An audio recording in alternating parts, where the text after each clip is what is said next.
Oke, selamat malam, Cak. Selamat malam. Oke, apa kabar, Cak Teng? Baik. Masih sibuk apa sekarang, Cak Teng? Masih sama lah. Masih belum berubah. Masih belum berubah, mukanya masih sama. Situasinya masih sama. Oke. Malam hari ini kita bersama Cak Ateng, Wakil Direktur dari Borneo Barat. Iya, orang yang luar biasa nih. Jadi kesibukan masih tentang masih bergerak di isu-isu lingkungan isu-isu masih. lingkungan. Oke, membangun penggiat lingkungan. Oke, sebentar lagi kita akan melakukan coaching, Cak Ateng.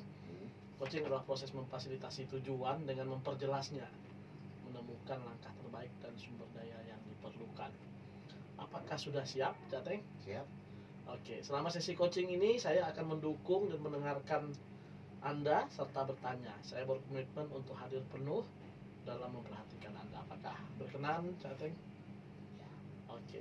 Di sela-sela sesi coaching ini saya akan memberikan umpan balik. Apakah Anda berkenan menerima umpan balik yang nanti akan saya berikan? Bersedia. Oke, bersedia. Oke.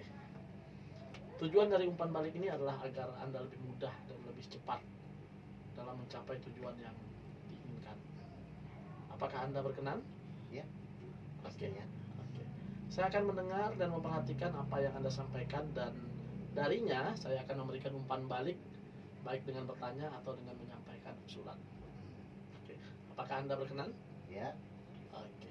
Agar umpan balik tercatat dengan baik, kita membutuhkan kertas dan alat tulis. Sumber daya di mana Anda dapat menggunakannya untuk mencatat. Apakah Anda berkenan? Ya. Benar. Oke. Umpan balik yang saya sampaikan dapat benar, bisa juga salah, dapat sesuai, bisa juga tidak sesuai. Apakah Anda berkenan? Ya. Oke.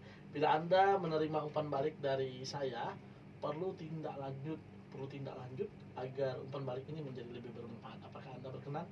Oke. Oke. Di akhir sesi coaching ini, apa tujuan yang ingin Anda capai? Ini sama ya kayaknya. Tuh, ya bisa menjalankan program dengan baik. Oke. Program berjalan dengan baik. Bisa menjalankan program dengan baik, Ya, kemudian dan program bisa berjalan dengan baik sesuai dengan target. Sesuai dengan target.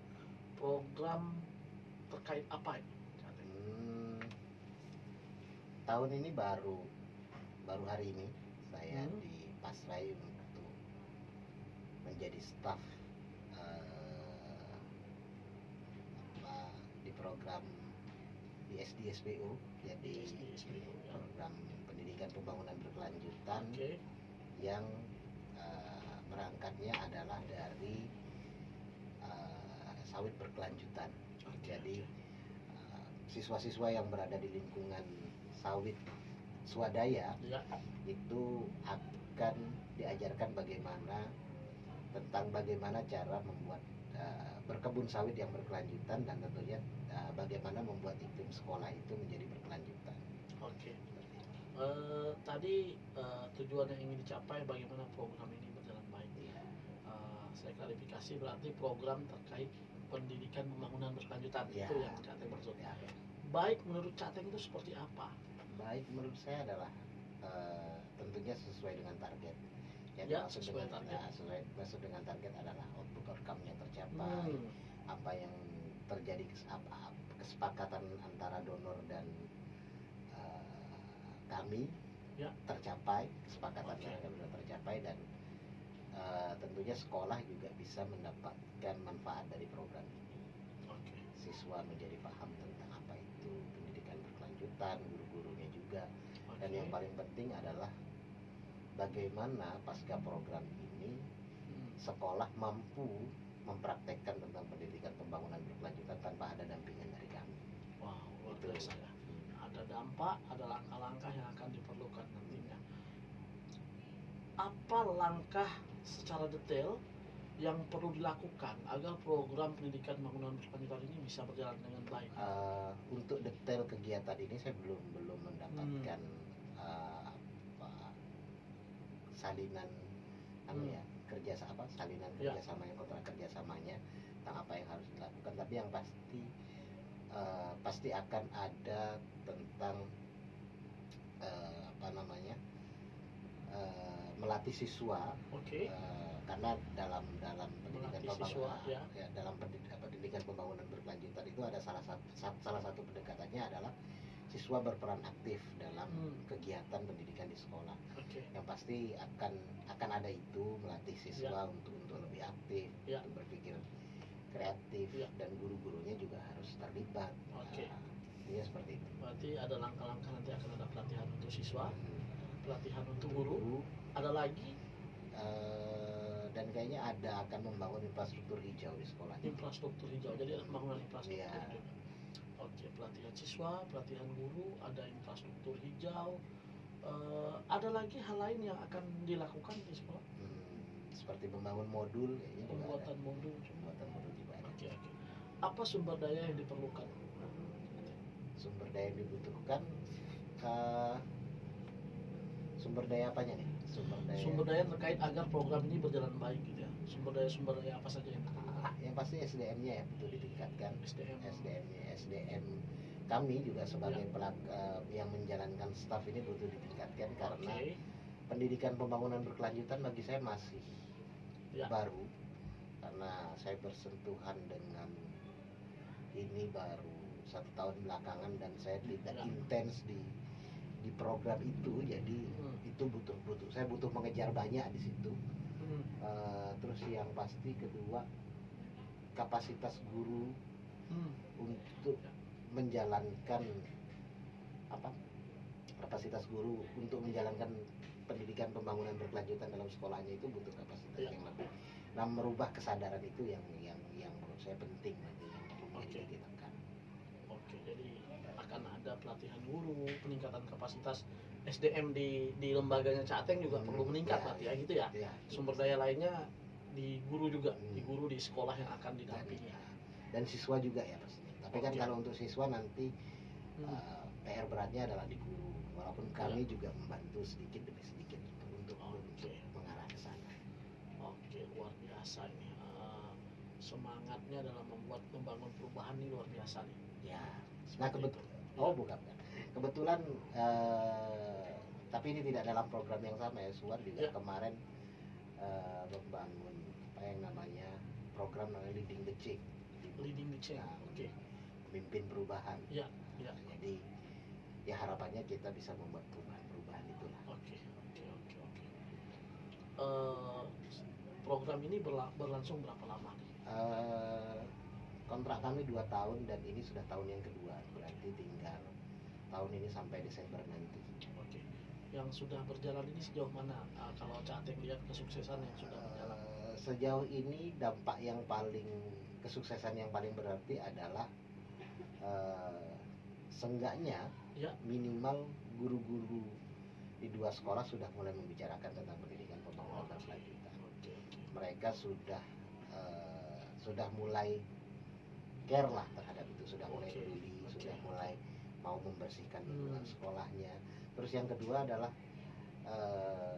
siswa-siswa sudah mulai berperan aktif. Dan kami baru melakukan pelatihan kemarin kepada siswa. Dampak dari pelatihan itu siswa merasa senang dan guru-guru sedang berupaya metode yang kami gunakan mau mereka replikasi, mereka gunakan dalam praktek belajar mengajar yang ada di sekolah. Oke. Berarti nanti juga dari lembaga akan banyak melakukan, mungkin lebih banyak ke gurunya ya? Ya. Lebih banyak ke gurunya untuk tahun ini. Jadi siswa mungkin hanya ada 2 pertemuan. Untuk guru ini secara detail pelatihan seperti apa nih yang akan dikembangkan untuk guru? Hari ini kan dunia pendidikan kan sedang menerima kalau saya anggap adalah makhluk baru yang namanya kurikulum merdeka. Dan sebenarnya ISD itu berjalan apa yang dimau ISD itu berbanding lurus dengan apa yang dimau di Merdeka Belajar. Jadi bagaimana siswa bisa merdeka belajar, tidak terlalu terpatok pada pengetahuan yang didikte dari pusat. Sekolah bisa merdeka menentukan apa yang harus dikuasai siswa. Nah, ISD sangat-sangat sejalan dengan itu. Cuman berbedanya adalah ISD sangat fokus terhadap terhadap pendidikan, terhadap apa ya, terhadap lingkungan. Jadi tentang pembangunan berkelanjutan. Ya. Saya cukup sependapat dengan Cak Ateng, terutama terkait dengan perubahan guru gitu ya. Terkait dengan mindset guru, terkait saya kira kurikulum apa aja sama sebenarnya, tapi kalau gurunya yang punya mindset berubah, gurunya punya mindset untuk maju, apalagi ditunjang dengan pelatihan tadi dari lembaga Cak Ateng, mungkin bisa lebih ini gitu ya. Kalau secara mindset gimana kalau Cak Ateng melihat perubahannya? Saya rasa gurunya yang butuh berubah, karena pendidikan kita ini kan sudah dari sejak Indonesia merdeka sampai sebelum kurikulum merdeka masuk, guru-guru kita itu dicekoi dengan apa yang dimau pusat. Semua apa yang dimau pusat, sampai UAN, metode UAN dan lain sebagainya, UNAS, ujian nasional itu semua dari pusat. Kita di daerah nih nggak bisa berbuat apa-apa gitu. Misalnya semua maunya itu, kita dari daerah nih kan akan sulit untuk mengadaptasi apa yang dimau pusat. Nah, dengan adanya kurikulum merdeka, kita bisa merdeka untuk membangun gimana kapasitas kita, ya segitulah yang diajarkan kepada siswa. Berarti ini saya ulangi, berarti lembaga ini juga fokus pada pembangunan berkelanjutan dan juga perubahan mindset juga pada guru-gurunya. Oke, terima kasih Cak Ateng. Baik, sebentar lagi kita akan mengakhiri sesi coaching ini. Semoga bermanfaat. Sampai berjumpa lagi di sesi berikutnya.